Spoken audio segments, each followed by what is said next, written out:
Hi, I'm Ann Coulter. Welcome to my Substack. I'm interviewing my favorite congressman again today. I figure I'm already canceled Representative Massie, so saying that can't get me in any more trouble.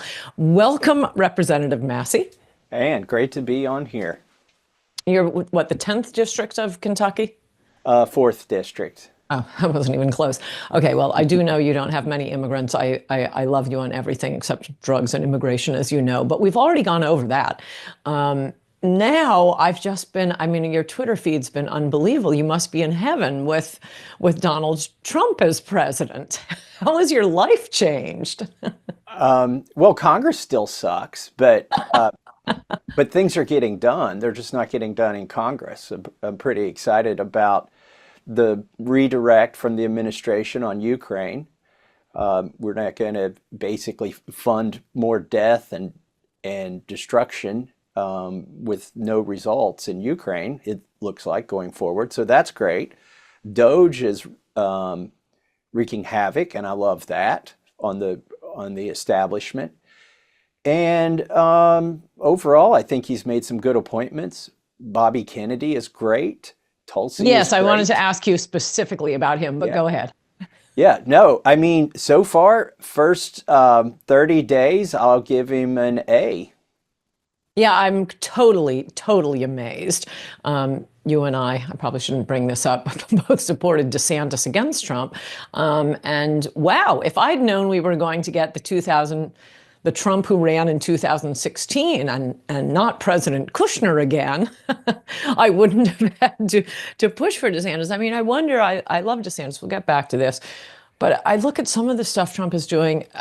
I mean, like Gulf of America and Greenland and ending the green energy light bulbs and flush toilets and shower heads. And I wonder, would Governor DeSantis have done this, or would we have been talking about digital currency?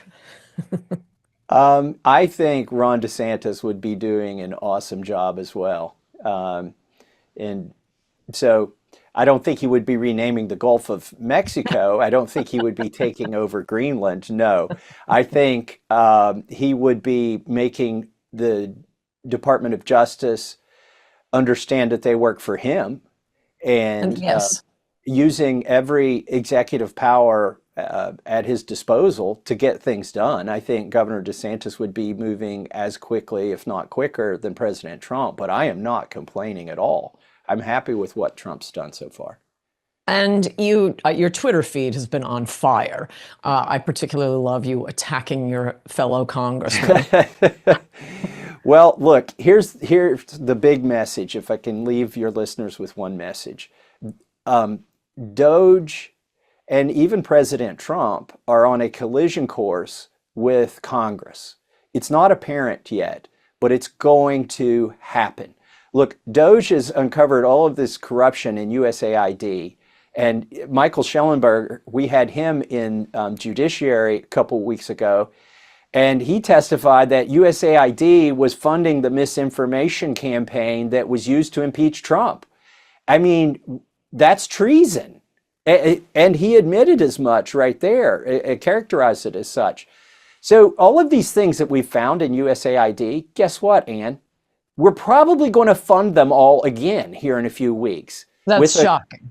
yeah, well, it's not shocking to me. It should be shocking to the American public that after all this corruption is unearthed and it's cut, at least temporarily by Doge and through executive action, Congress is going to turn around and have line items for all of those things here in less than a month. Okay, well, first of all, what DeSantis needs is to be prosecuted for 4 years. And then I think he would be as aggressive. But number two, why? Why? Why is Congress going Well, to do this? wait, I kept telling Ron DeSantis during the primary that we needed to be indicted, like he needed some indictments, but not to get the courage. I mean, I think that has instilled Trump with a seriousness, with a gravitas, and being shot. Now, I don't wish that on anybody, but being shot, I think that was another turning point for President Trump. He's just I like, really think it was the prosecutions, and it's not so much lighting a fire under him is that he really hates now. And I think DeSantis is too good a person. I don't think he has hate in his heart, and that's really what I'm looking for. Well, listen, it also takes intelligence. DeSantis has got that. Trump is smart. He's got really smart people in his administration, just below the confirmation level.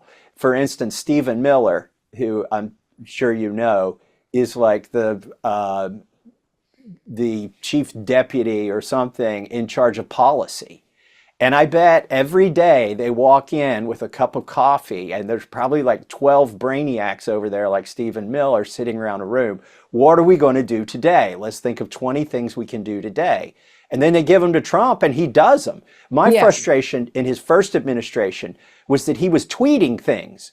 And I just wished one of his chiefs of staff would have walked into the Oval Office and said, "Boss, if you would just print that tweet out and sign it, it will happen. You are the president." But now that's what's happening. No, and more importantly, as you keep pointing out on Twitter, and this is just such an important point, and I'm worried a lot of the MAGA base doesn't understand this. Congress has to codify all of this, or it's written in sand. It goes away with, actually, probably with the midterm elections. Forget the next president. So could you elaborate on that, on how you've been ragging on your colleagues?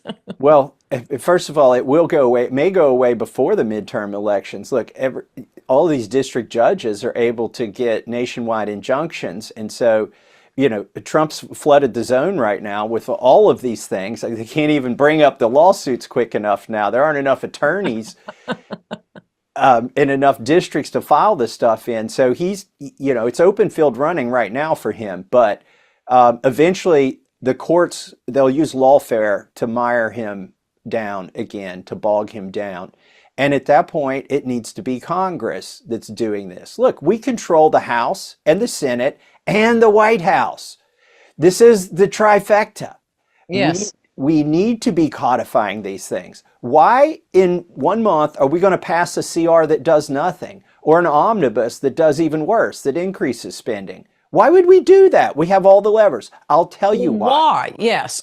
Because my colleagues are not serious and they are cowards. Not all of them, but most of them. Most of them are cowards. Most of them, but why is that? If there's anything 2016 and 2024 elections proved, is that you really don't need the mainstream media. You really don't need the big donors. What you need are votes. And if you run on popular stuff, you get votes. Well, and our majority shrunk in a banner year for President Trump, right? In that election, our majority got smaller. It didn't get bigger, and it should have gotten bigger. Now, some people blame Mike Johnson. They say he didn't go out and raise enough money. He didn't campaign hard enough. I blame Mike Johnson, but not because he didn't raise enough money. It's because we were feckless under him. We didn't do appropriations bills. We didn't do any of the things. Every fight, a supposed fight that we had with Biden, we lost. We walked away with nothing. We passed meaningless resolutions that were messaging bills. People get tired of that. We're going to put this really cleverly worded thing on the floor that does nothing, but it'll make the Democrats look bad. We spent all of our time doing that. Okay, that's why we didn't have a banner year when we should have, when Trump was at the top of the ticket. Well, as for making Democrats look bad, I think that's a great idea, but I think it should be done with bills that actually do something, because if they're going to look bad enough, and they will look bad. I thought they looked really bad voting against deporting illegals who molest and murder Americans, the Lake and Riley bill. That was not a great moment for the Democrats. And that wasn't just a resolution. That was that could have become law. Well, you're going to end up getting some Democrats who are going to have to face the voters again. So why not just keep running on? You can see what's popular that Trump is doing. These are 70-30 issues, at least. Make the Democrats vote on those.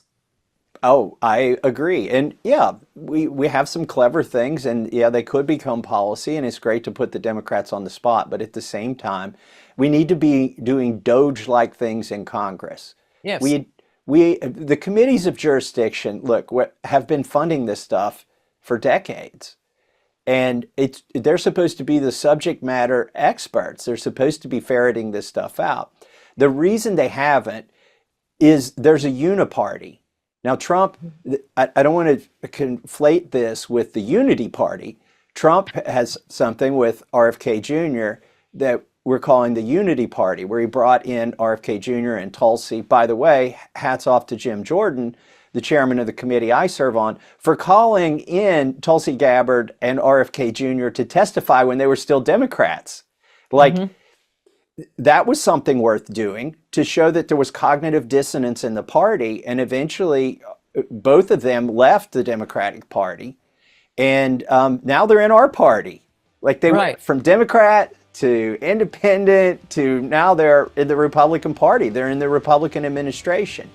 You can watch complete episodes of Unsafe with Ann Coulter by subscribing to anncoulter.substack.com. That's anncoulter.substack.com. You can also listen to complete episodes for free at Ricochet.com. Choose Unsafe from the pull-down menu at the top of the page. That's Ricochet.com, your home for civil center right conversation on the web.